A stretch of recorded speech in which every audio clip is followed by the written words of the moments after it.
Millions of us are walking around with radio frequency chips in our pockets. Several viewers told me tap-enabled systems snatched their credit card information when there was no tap.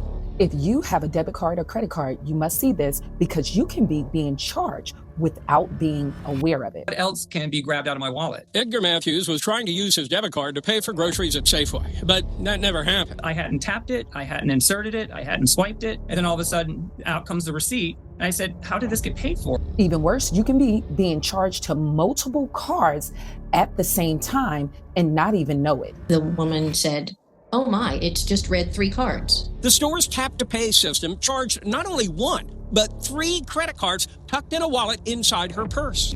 Now with technology advancing more and more, it is becoming a problem with some of these systems because they can be charging you for products and you don't even know about it and can discover it way later. And now even scammers is using this technology as a loophole to rob you. Popular payment method is being targeted by scammers, and it's called ghost tapping. Those kinds of fraud require physical contact with a bank card. Ghost tapping does not. Scammers just need a wireless payment tool and to be a few feet away from you. And just like that, they can easily access your financial information, ruin your credit standing, and you are left to pick up the pieces. Now, in this video, we're going to break down this new issue coming up with Tap to Pay, and we're going to show you how to protect yourself.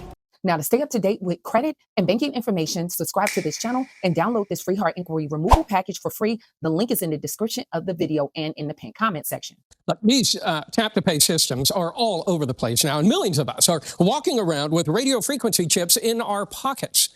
Several viewers told me tap-enabled systems snatched their credit card information when there was no tap. Where? Well, at a variety of places, a restaurant, a store, a doctor's office. So is this going to keep happening? Edgar Matthews was trying to use his debit card to pay for groceries at Safeway, but that never happened. I hadn't tapped it, I hadn't inserted it, I hadn't swiped it, and then all of a sudden, out comes the receipt. And I said, how did this get paid for? The cashier couldn't explain it. She stood there literally just sort of blank. I really thought that the guy ahead of me, that he had been charged. I said, somebody paid for this on a credit card somewhere. Turns out the tap-to-pay card reader at Safeway had ignored the debit card in Edgar's hand. Instead, it reached into Edgar's back pocket, threw his wallet, and charged his Bank of America credit card tucked inside. That's a pretty big reach. I mean, around me or through me to my wallet. Why didn't it grab the card that was near it? How did it decide what to grab? I was shocked. I was like, well, it can't be. Sonia Cesari says it happened at a doctor's office. I went to pay and they said, you're already paid. And I said, I haven't inserted my card. I haven't even taken it out of my wallet. Turns out the card reader there had sent radio waves into her purse and charged her credit card without her knowing it. And that wasn't all. 3 days later at a boutique in Yountville, Sonia got an even bigger surprise at a little shop. the woman said,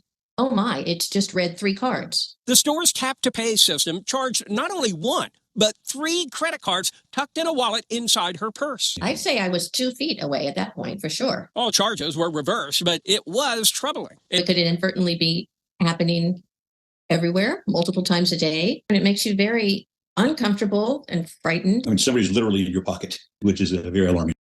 So once you get close, you can be charged multiple times for one item. And this can be spread out on multiple cards. And you don't even know that you're being charged for this item. And you can even walk out the store. So I was swiping through. I was looking for the tip at the end. Ace Vatican was about to pay for lunch at a restaurant. A portable pay terminal charged his card before he could swipe or tap. It is kind of scary in a way that that can happen. Ace saw my story about Destiny M, whose card was charged at Safeway without her knowing it. It's like, oh, wait a minute. I think something like this happened to me too. You know, y'all did a little story on it. I said, oh my God, that happened to me. Now, the banks are claiming theoretically this cannot happen, but it is happening because this is happening to multiple people. And so if you're not aware and keeping up with your statements, this can also theoretically happen to you too. So you want to keep an eye on your cards and your statements. The industry party line here is this is not supposed to be happening. Ted Rossman of Bankrate.com says theoretically, this can't happen. You're not supposed to have a card charged by mistake. You're supposed to have to hold it very close to the reader. The industry standard is generally 1 or 2 inches. Technology exists to read radio frequencies at long range, but supposedly not on credit cards. No comfort for these folks.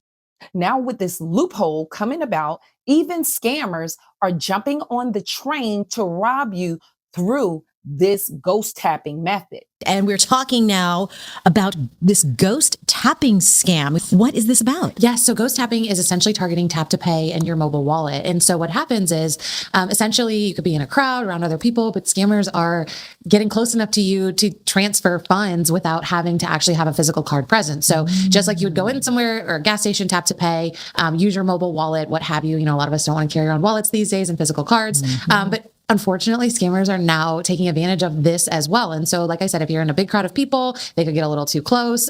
Maybe you're also at some type of an event and they've now set up a vendor booth, if you will. They're not legitimate. You're tapping to pay for something. So those are a couple things that we want people to be aware of. And this is newer. This is something we haven't really talked much about in the past. So we want people to be aware and educated. We don't want people to be scared. Now, scammers are realizing people are carrying their cell phones everywhere, and their phones have these wallets and your banking information. So scammers can now just stand in a crowd if you're at an event and hit multiple people and drain their bank accounts just using this loophole in this technology. You're in a crowded place, make sure that you have, that you don't have your wallet out. Ghost tapping, it's a way scammers can access bank card information wirelessly. If your phone or wallet is out, you could be susceptible. O'Brien thinks anybody can be a victim of this, but college kids who use Tap to Pay might be one of the more vulnerable groups. Obviously, a college town like Champaign, you might the young people may be a little bit looser with their cards and their the technologies. One student on U of I's campus proves this point. I only use my credit card like maybe once a year. Like I always use Tap to Pay for everything. And he often finds himself in large crowds. I went to the football game on Saturday. Now, as technology keep advancing, so is these loopholes advancing, and these scammers are using this to their advantage. Now, with my Elite Credit System, we use Smart Credit, and Smart Credit gives you $1 million of fraud protection. And this is for you and your household. And they give you Money Manager, which give you alerts to your accounts for any suspicious activity. And with my Elite Credit System, users like Greg was able to remove a collection within 12 days. So if you want this as a layer of protection, along with my AI software and credit coaching personally for me to help you with your credit, you can hit the link in the description of the video and in the pinned comment section to sign up. And here's some other steps you can take to protect yourself. You can always use an RFID type of wallet or a sleeve. I know those are really popular. You may not know they're called that, but it essentially blocks anybody from charging your card or your mobile wallet. So there's a little bit more protection there. So yeah, you just kind of have to be careful across the board. Okay. All right. Then how do you know you are being targeted? Well, that's just it. You kind of don't. So you have to be really careful. And anytime you do Tap to Pay, we always encourage people to make sure it shows the amount that's on there. One of the reports we've received to our scam tracker was that basically how their story was is that someone was going around a neighborhood door to door selling chocolate or candy or, for some nonprofit or something. Unfortunately, they were a scammer. And what they were doing was they were saying, well, I can only accept Tap to Pay. And so somebody comes to your door selling chocolate for $1 or $2. You're like, okay, I'll donate. But they don't show what the amount being charged is. And so the report that came into us said that this person's going around neighborhoods charging people just Tap to Pay, but they're charging them $500, $1,000, whatever it might be, because it's not actually showing what's being charged or what the name of the vendor is, right? You're just kind of putting your card, tapping it, you hear that beep, it went through, and then you're on your way. And if you don't have any type of notification set up or you don't look at your bank account frequently or the charges, then you may not have any idea that they charged you that amount until, a couple days later, and now your card could be compromised. And so, yeah, we just encourage people to pay a lot of attention when you have, any of your personal information on you, any credit cards, your mobile wallet, all of that.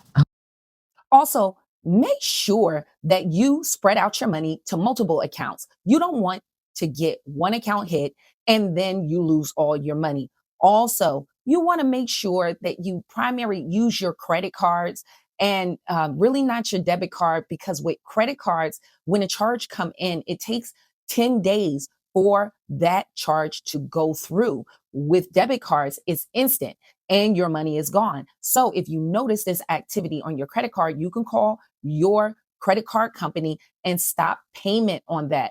It's a little bit harder with your debit cards. But if you realize you have these charges and you see them through your statements, make sure you call your banking institution immediately. And that leads to another thing. Make sure you're checking your statements. Set up also phone text alerts when you're being charged, and use all those free avenues that the banks are giving you and your credit card companies to let you know when your card is being used. So hopefully this information was helpful. If you have any questions or comments, leave it in the comments section. But more detailed questions for me, you can go to my website and all your questions go directly to my cell phone. I hope to see you guys in the next video. Stay tuned.